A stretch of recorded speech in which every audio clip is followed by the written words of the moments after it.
Il faut que je vous demande quelque chose de très important. On va encore parler de ce mec qui fait des TikTok où il vole les gens, il fait semblant de les taper, etc. Et j'arrive pas à savoir qui est ce mec. Et j'aime beaucoup retrouver les comptes des mecs sur TikTok pour faire plus de vidéos sur eux, comme Micro de Rouen, par exemple, que je suis beaucoup. Donc en commentaire, si vous savez qui est ce mec, et si vous pouvez me donner le nom de son compte TikTok, ça me permettrait d'en parler régulièrement, et ça serait absolument merveilleux. Et du coup, ce mec, on en a déjà parlé.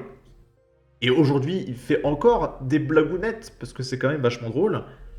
Il vole le téléphone d'un gars pour rigoler.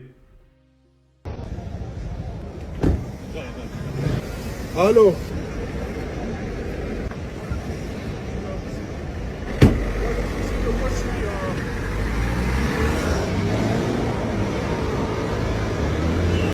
Ah, mais quelle victime! Mais moi, de toute façon, ça fait déjà des années que je ne prête pas mon téléphone. C'est impossible. C'est trop dangereux. Il est monté dans la voiture, il est parti. Où c'est, il est parti, mon portable alors. Quoi ce délire là? Mais je comprends plus rien, moi non plus. Je peux utiliser votre portable, je vais appeler sur mon portable. Mais je suis touriste, j'ai pas une carte française, donc ça passe pas. Ce qu'il est passé, ce con là. Mais pourquoi vous l'avez laissé partir comme ça? Je sais pas, moi, il a arrêté quelqu'un ici, il rentre de. Mais- C'est- Non, en fait, il y a une raison très simple. C'est que ce monsieur sait très bien qu'en France, en 2024, si tu essayes de t'opposer à quelqu'un, il y a une chance sur deux qu'il sorte un couteau. Donc ouais, le mec prend ton téléphone, bah tu dis rien, parce que tu sais qu'il va te faire planter. Donc bah il sait pas que c'est une blague. Donc il a peur. Et l'autre profite de cette peur ambiante pour le piéger. C'est quand même génial. C'est énervant, hein. Parce que même Thibaut InShape, qui fait beaucoup de muscu, qui doit faire, je sais pas, 90 kilos de muscles, il a déjà expliqué dans ses vidéos que même malgré son physique, si un mec sort un couteau, il ne fait pas le fou, il faut partir. Et il incite les gens à partir si un mec sort un couteau.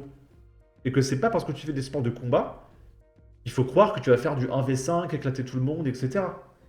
Et tu pars quand le mec sort un couteau.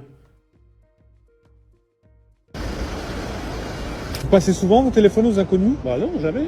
Ah bah il y a une première atout, hein. De toute façon, je vais faire opposition. Tu vois. Par contre, vous faites vite confiance aux gens. Ah non, vous êtes passé où là? Oui. Eh monsieur. Oh. Je vais arriver bientôt. Il est en situation de détresse, le monsieur. Je pense, hein. Attendez, je suis allé lui parler un peu. Oui, mais vous revenez, hein. Et il est reparti.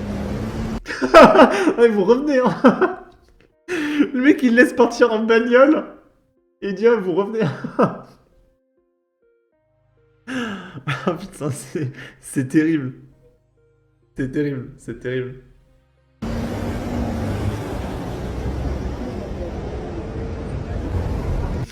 Il sait dans ses yeux qu'il reviendra pas, mais il attend quand même, tu vois. Je rêve pas, mais c'est quoi ce délire là? Et il faut pas le laisser partir comme ça aussi, monsieur. Il peut très bien voler vos téléphones, hein. Il arrive, il arrive. Ah bah mettez-vous droit, voilà. Maman, s'il te plaît. Écoutez, monsieur. Ok. Et vous savez, le pire, c'est que moi, il m'est arrivé un truc un peu similaire, hein. Je l'avais raconté il y a quelques mois. Moi, c'est pas que j'avais confiance. C'est qu'en gros, il y a un mec qui m'avait abordé et il me raquait du fric. Parce que je suis dans une ville de gros mendiants, on se fait raquer du fric, mais tous les 20 mètres, j'exagère pas. Je vous jure, c'est invivable. Et maintenant, depuis cette affaire, il y a un mec qui m'adresse la parole de j'ai rien. J'ai rien. Et en gros, le mec, j'avais l'impression de le connaître. Et je me suis laissé piéger. Je lui dis, ouais, t'es le pote de un tel? Il me dit, ouais, ouais, ouais. Alors qu'en fait, pas du tout. Mais en fait, vu qu'il a dit ouais, ouais, ouais, pour moi, c'était le pote de mon pote. Et il a joué sur ça, en mode, regarde, on a une affinité, tu vois. Et il me dit, ouais, je suis à la rue, ma mère, elle est morte, etc. J'ai besoin d'argent. Je me dis, putain, il va me récupérer du fric et tout. Et le mec, il joue sur sa misère pitoyable, etc. Ouais, si t'as 20, 30 euros, etc. Je fais, moi, j'ai rien. Mais j'essaie de dire que j'ai rien. Il me dit, ah, mais sinon, il y a une banque à côté, on peut retirer de l'argent. Parce que je lui ai dit, non, mais moi, j'ai juste une carte, j'ai pas d'argent. Du coup, putain. Il faut forcément le vivre une fois pour ne plus le refaire. Hein. J'ai été con. Je lui dis que j'ai une carte. Non, mais sinon, on peut aller à la banque, tu prends 20, 30 euros, etc. Je vais. Et puis, le côté, je crois que c'est le pote de mon pote, je suis un peu plus enclin à l'aider, tu vois. Alors que j'ai appelé mon pote après coup, non. Je lui ai dit, tu connais un mec qui s'appelle Abdel? Non, on connaît pas. Donc mon pote, après, il m'a dit, non, mais espèce de gros bouffon, il y en a plein qui disent que leur mère, elle est morte, etc. pour jouer sur la misère des gens. Je savais pas. Parce que j'ai emménagé dans ma ville il y a 1 an et demi, j'avais pas encore l'habitude à des gros crevards, en fait, et des menteurs, etc. On va à la banque, et elle me dit, ouais, c'est cool, tu peux retirer 20, 30, 40, 50 euros. Hein. Je fais, waouh, waouh, waouh, waouh. Et tu sais, le côté, c'est un rebeu. Le côté, t'as un rebeu, tu sais pas ce qu'il peut te faire. Et en plus, il joue sur sa misère. Oh, ma mère, elle est morte, etc. Et puis il dit que c'est le pote de ton pote. Et en fait, par chantage affectif, il a réussi à me faire retirer 50 balles. Et il m'a dit, voilà, sur la tête de ma mère, je te rembourserai lundi, on se retrouve ici. Et il me dit 3 fois, 4 fois, il me dit la tête de ma mère, voilà la tête de ma mère. Et moi, j'étais pas en mode, il allait me rembourser, j'étais sûr à 100%. Il allait jamais me rendre mon fric. Mais juste, par honneur, par dignité, je suis venu le lundi voir s'il allait venir. Et j'avais pas l'espoir qu'il vienne, je le faisais juste par honneur et dignité. Et j'étais un peu comme ce mec là qui dit, hey, vous revenez hein. Et je me dis, putain, il est aussi con que moi, tu vois. Mais moi, j'avais pas l'espoir qu'il revienne. Je suis juste venu par dignité et honneur. Et évidemment, il n'est pas revenu. Et honnêtement, je me préparais à me taper. Parce que je sais que s'il était venu, il m'aurait dit, ouais, il me faut plus d'argent. Là, je l'aurais envoyé chier. Surtout que là, je savais que c'était pas le pote de mon pote. Et qu'il a menti sur sa mère qui est morte, etc. Donc là, j'étais prêt à me taper. Je voulais me taper aussi. Mais non, non, il est pas venu. Mais voilà, il y a une tension ambiante en France qui fait que les gens se laissent un peu plus faire. Et moi-même, voilà, j'ai été victime de chantage affectif. Et ces gens jouent sur ça. Et c'est vraiment insupportable. Et du coup, là, j'ai demandé, est-ce que vous avez le nom de son compte TikTok SVP? Et personne m'a répondu. Donc je compte sur vous. N'hésitez pas à me donner le TikTok de ce mec, on pourrait faire plein de vidéos. Il est extrême centriste plutôt. Les gens de LFI savent, il les fréquente eux. Moi, une fois, une muse m'a dit « donne-moi du fric ». Je lui ai dit non. Elle a insisté, c'était toujours non.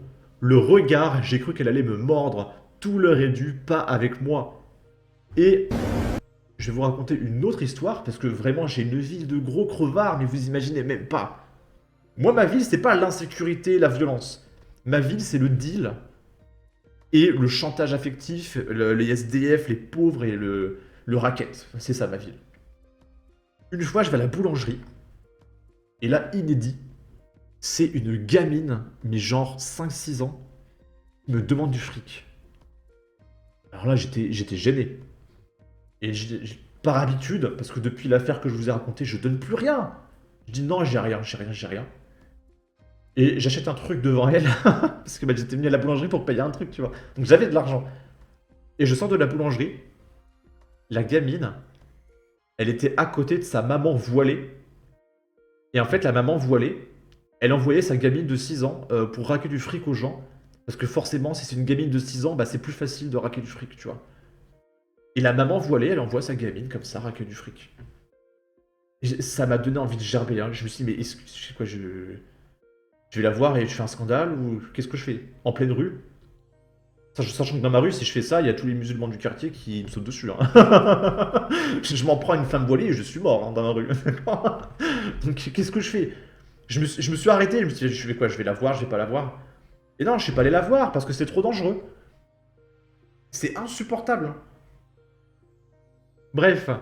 En tout cas, n'hésitez pas à donner votre avis, votre opinion, à partager, liker, commenter, ça aidera au référencement de la vidéo sur YouTube. Abonnez-vous, suivez-moi sur Twitter et à la prochaine pour de futures vidéos. Ciao!